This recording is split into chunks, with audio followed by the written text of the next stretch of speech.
चलिए आज स्टार्ट कर रहे हैं बेटा चैप्टर नंबर 3। चैप्टर नंबर 3 हमारा क्या है चैप्टर नंबर 3? पेयर ऑफ क्या linear equation in two variable. तो सबसे पहले हमें यहां देखना पड़ेगा कि भाई लीनियर इक्वेशन क्या होती है, ठीक है, और फिर टू वेरिएबल क्या होता है। तो लीनियर इक्वेशन वो होती है जिनकी डिग्री क्या होती है 1, उन्हें हम बोलते हैं लीनियर इक्वेशन। ठीक है जी। इसके बाद हम देखेंगे कि टू वेरिएबल क्या है।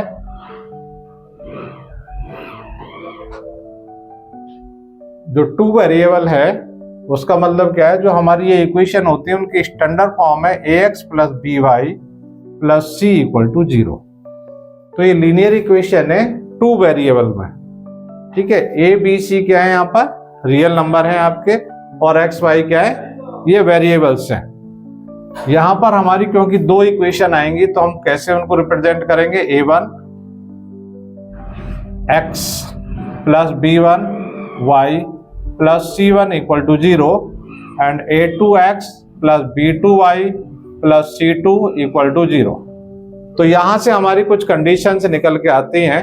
कौन कौन सी कंडीशंस आती हैं? अगर हमारा a1 upon a2 is not equal to b1 upon b2, यही सबसे इंपॉर्टेंट है इस चैप्टर में। सबसे इंपॉर्टेंट यही है कि जो तीनों जो कंडीशन है इनमें से क्वेश्चन बोर्ड में आपसे 100% पूछा जाता है, हर साल पूछा जाता है।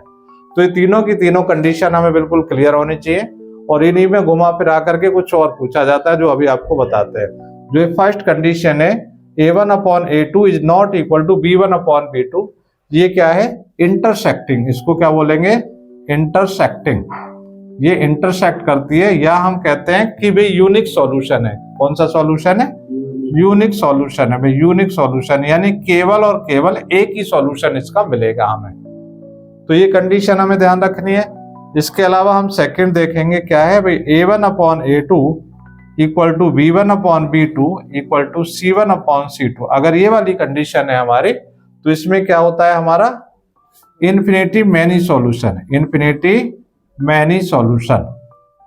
तो इसमें बहुत सारे सॉल्यूशन है, इन्फिनिटी मैनी सॉल्यूशन है या सो मैनी सॉल्यूशन है। ठीक है जी, आप कुछ भी इसको कह सकते हैं, बट ये मैनी सॉल्यूशन है, यानी एक से बहुत ज्यादा सॉल्यूशन इसमें होते हैं।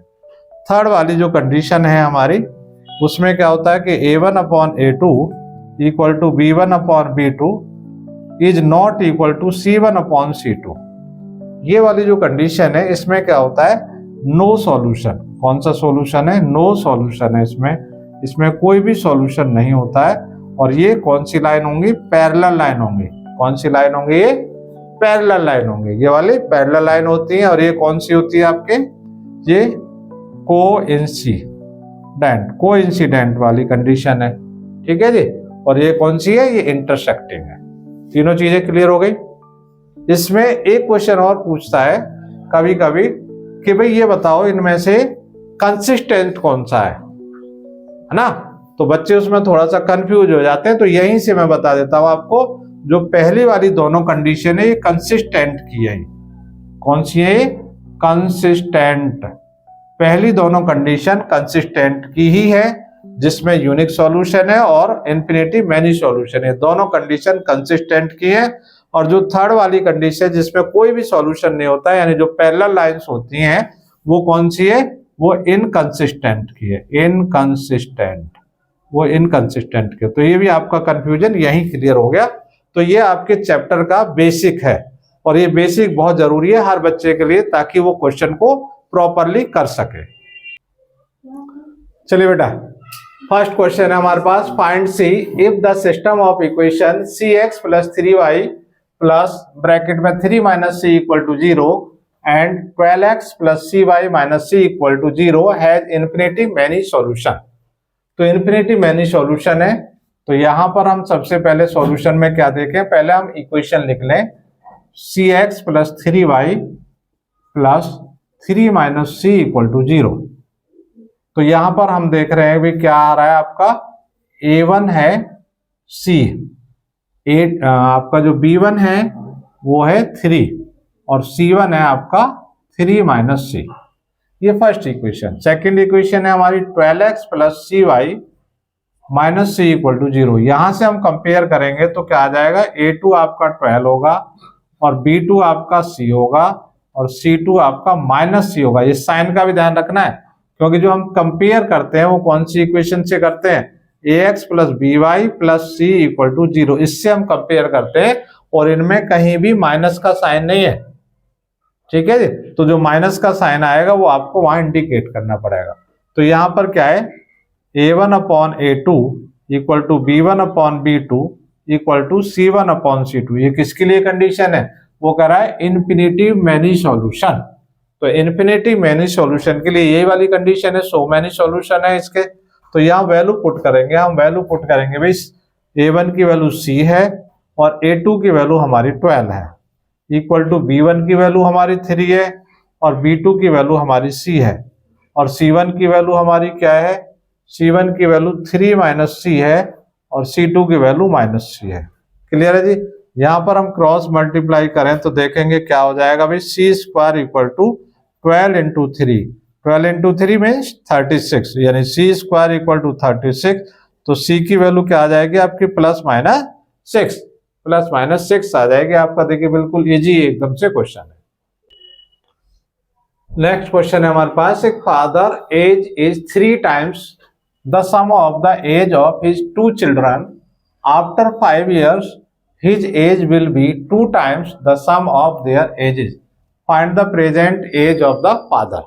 तो फादर की प्रेजेंट एज हमें निकालनी है। तो सॉल्यूशन में हम देखेंगे, let father's present age be x year. हमने फादर की जो एज है वो एक्स ईयर मानी, प्रेजेंट एज, और जो चिल्ड्रन है, चिल्ड्रन की जो प्रेजेंट एज है वो हमने वाई मानी। ठीक है जी। बट 2 चिल्ड्रन है, यहां पर ये ध्यान रखना है कि 2 चिल्ड्रन है। अब क्या कहा उन्होंने, the A father age is 3 times. Father की जो एज है वो कहती है 3 टाइम्स है, किसके, चिल्ड्रन की एज के। तो इक्वेशन फर्स्ट यहां बन जाएगी बिल्कुल सिंपल। सेकंड आप पढ़ेंगे आफ्टर 5 ईयर। तो 5 इयर्स, अगर आपकी कोई एज पूछे 5 इयर्स, तो अगर आप अभी आपकी 15 है तो आफ्टर 5 ईयर कितनी हो जाएगी, 20 हो जाएगी। कितनी हो जाएगी, 20, यानी 5 ऐड हो जाएगी। अगर पहले की पूछेगा तो माइनस करेंगे और बाद की पूछेगा तो प्लस करनी है। तो आफ्टर 5 ईयर, तो after 5 year, after 5 years father की एज कितनी हो जाएगी, फादर की एज हो जाएगी x प्लस 5। क्या हो जाएगी, x प्लस, क्योंकि अभी प्रेजेंट x मानी है, 5 साल बाद x प्लस 5। और जो चिल्ड्रन की एज है वो कितनी हो जाएगी, चिल्ड्रन की जो एज है वो हो जाएगी कितनी, y प्लस 5। बस यही आप मिस्टेक करेंगे। ठीक है जी। तो इसी चीज को ध्यान से रखना है, y प्लस 5 नहीं होगी, क्योंकि चिल्ड्रन है 2, लिखा 2 चिल्ड्रन। तो अगर एक चिल्ड्रन की 5 ईयर बढ़ेगी तो दूसरे की भी तो 5 ईयर बढ़ेगी ना। तो y प्लस 5 प्लस 5। क्लियर बेटा। तो यही चीज यहाँ पे सबसे इंपॉर्टेंट है, यानी y प्लस 10 हो जाएगी। अब हम देखेंगे जो उन्होंने कहा है कि भी his age will be 2 times. कितनी हो रही है, 2 टाइम्स, यानी x प्लस 5, इनकी एज कितनी हो जाएगी, 2 टाइम्स हो जाएगी, किसके, अपने चिल्ड्रन की एज के। तो x plus 5 equal to 2y plus 20। तो x यहां पर देखेंगे, हम वैल्यू पुट कर देते हैं। यहां पर x की वैल्यू कितनी है, 3y। तो x की जगह हम 3y रख देते हैं। 3y plus 5 equal to 2y plus 20। यहां लिख देंगे ब्रैकेट में from equation first, from equation first. ये वैल्यू कहां से आई आपकी, इक्वेशन फर्स्ट से आई। अब 2y को इधर ले आओ, तो 3y माइनस 2y 20, और 5 को हम इधर ले गए तो 5 इधर माइनस का हो गया। तो 3y में से y गया तो y बचेगा आपका, और 20 में से 5 गया तो कितना बचेगा, 15। तो जो बच्चे की एज है वो तो आई 15 ईयर्स, लेकिन वो पूछ किसकी रहे, find the present age of father. तो यहां वैल्यू में वैल्यू पुट कर देंगे x equal to 3 into 15। 3 into 15 means 45 years. तो फादर की जो एज आ गई, फादर की एज हो गई 45 ईयर्स। तो बस यही सबसे इंपॉर्टेंट चीज थी कि यही आपको ज्यादा से ज्यादा फोकस करना है। नेक्स्ट क्वेश्चन है हमारे पास, a fraction become 1/3 when 2 is subtracted from the numerator and it becomes 1/2 when 1 is subtracted from the denominator, find the fraction। ये बहुत सिंपल क्वेश्चन है आपका। Let fraction be x upon y. हमने fraction क्या मान लिया, x अपॉन वाई हमने fraction मान लिया। अब इसकी कंडीशन पढ़ेंगे, क्या कंडीशन है कि 1/3 हो जाएगा। कब हो जाएगा, 2 is subtracted from the numerator. Numerator ऊपर वाला होता है, तो न्यूमरेटर में से अगर आप कितना माइनस करें, व्हेन 2 इज सब्ट्रैक्टेड, 2 सब्ट्रैक्ट कर दें तो ये हो जाएगा 1/3। यहां पर क्या देखेंगे आप, क्रॉस मल्टीप्लाई करें तो क्या होगा, 3x minus 6 equal to y. Y को भी इधर ले आएंगे, 3x माइनस वाई, और 6 को आप उधर ले जाएंगे, इक्वेशन 1 हो गई। ठीक है, अब ऐसी सेकंड इक्वेशन बनाएंगे एंड इट बिकम्स 1/2। क्या हो जाएगा, 1/2 हो जाएगा। कब होगा 1/2, अब देखिए 1/2 कब होगा, when 1 is subtracted from the denominator. Denominator में से 1 सब्ट्रैक्ट कर रहा है इस बार, कि 1 इज सब्ट्रैक्टेड फ्रॉम डिनोमिनेटर।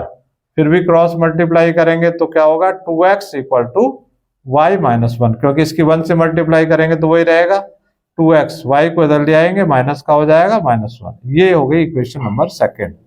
अब इक्वेशन फर्स्ट और सेकंड को सॉल्व करना है हमें, तो ये हमें चेक करना पड़ेगा कि भाई एडिशन पे कट रही है या सब्ट्रैक्शन पे कट रही है या कुछ हमें मल्टीप्लाई करना पड़ रहा है। तो हम यहाँ देखें, यहाँ भी y है और यहाँ देखें यहाँ भी y है, तो दोनों जगह y है, तो सब्ट्रैक्ट अगर हम कर देंगे तो हमारा काम हो जाएगा।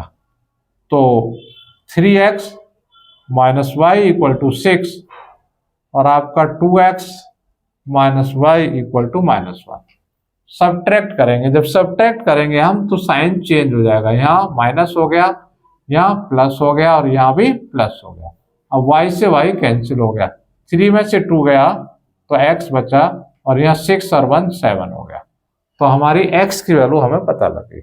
अब ये जो x की वैल्यू है, या तो हम इक्वेशन नंबर 1 में पुट करेंगे या तो 2 में करेंगे। तो लिख देंगे put the value of x in equation number second में सपोज हमने पुट कर दी x की वैल्यू, तो 2 into 7 minus y equal to -1। हम किसी भी इक्वेशन में कर सकते हैं जो हमें इजी लगती है। तो ये हो गया 14 माइनस वाई इक्वल टू -1। अब y माइनस का इधर, तो y को हम इधर ले जाएंगे इस साइड में, और -1 को इधर लाएंगे, तो इन दोनों के क्या हो जाएंगे, साइन चेंज हो जाएंगे। जब -1 इधर आएगा तो प्लस का 1 हो जाएगा, और जो माइनस का y था उधर जाकर के प्लस का हो जाएगा। तो y इक्वल टू आ गया आपका 15। तो फ्रैक्शन आपका क्या हो गया, फ्रैक्शन आपका आ जाएगा, क्या था, x अपॉन वाई माना था हमने, तो x की वैल्यू कितनी आ गई 7 और y की वैल्यू कितनी आ गई 15 आ गई वैल्यू। चलो नेक्स्ट क्वेश्चन है, find the value of k for which the following pair of linear equation have infinity many solution. तो ये भी आपकी वही वाला सेम क्वेश्चन है, इन्फिनिटी मेनी सॉल्यूशन वाला है। तो यहाँ पर हम देखेंगे सॉल्यूशन क्या है, सेम उसी तरह से होगा। पहले हम इक्वेशन लिख लेते हैं, 2x plus 3y equal to 7, and second equation है आपकी k plus 1 into x plus 2k minus 1 into y equal to 4k plus 1। ठीक है, अब ये जो 7 है इक्वल टू के उधर लिखा है, आप इधर ले आएंगे तब भी कोई इफेक्ट नहीं आएगा, और उधर रहेगा तब भी इससे कोई इफेक्ट नहीं होगा। कंडीशन लगाते हैं हम इन्फिनिटी मैनी सॉल्यूशन की, a1 upon a2 equal to b1 upon b2 equal to c1 upon c2। ये हमने कंडीशन अप्लाई कर ली। अब यहाँ पर a1 क्या है, a1 है 2, तो यहाँ 2 रख देंगे। a2 क्या है, k plus 1 equal to b1 है आपका 3 है, और b2 क्या है, ये पूरा ब्रैकेट b2 है 2k minus 1 equal to C1 में क्या है 7 आपका है, और यहां पर क्या है ये C2 है 4k+1। अब बच्चे को कंफ्यूजन ये हो सकता है कि भाई हम इसकी क्रॉस मल्टीप्लाई करें या इसकी करें।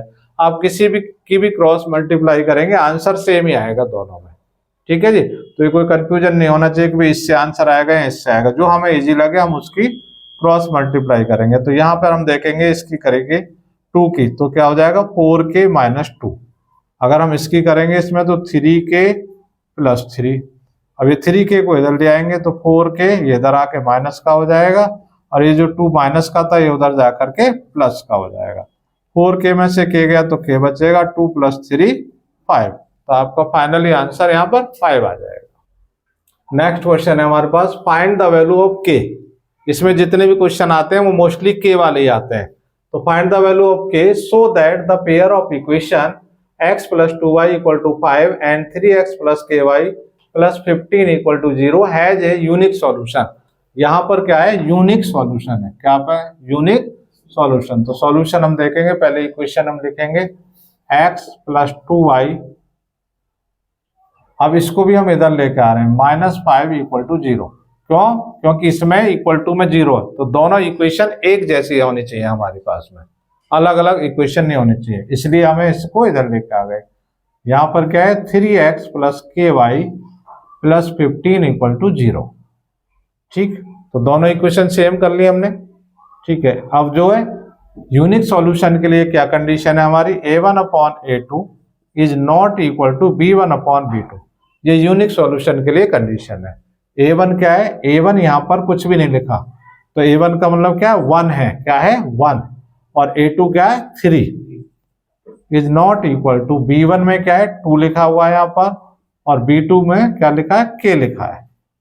ठीक है जी, अब यहाँ पर नॉट इक्वल टू का साइन है, लेकिन फिर भी हम क्रॉस मल्टीप्लाई करेंगे, तो k की 1 में करी तो k हो गया, और इज नॉट इक्वल टू 3 की 2 में करा तो 6 हो गया। तो आंसर क्या आया आपका, k की वैल्यू क्या आई कि भाई k की value k is not equal to 6, यानी 6 को छोड़ करके k का कोई भी वैल्यू हो सकता है, ये इसका मीनिंग है। क्योंकि उसने कहा ना k is not equal to 6, k 6 के इक्वल नहीं है, यानी k की वैल्यू 6 नहीं होगी, बाकी कुछ भी हो सकती है, ये इसका मीनिंग होता है।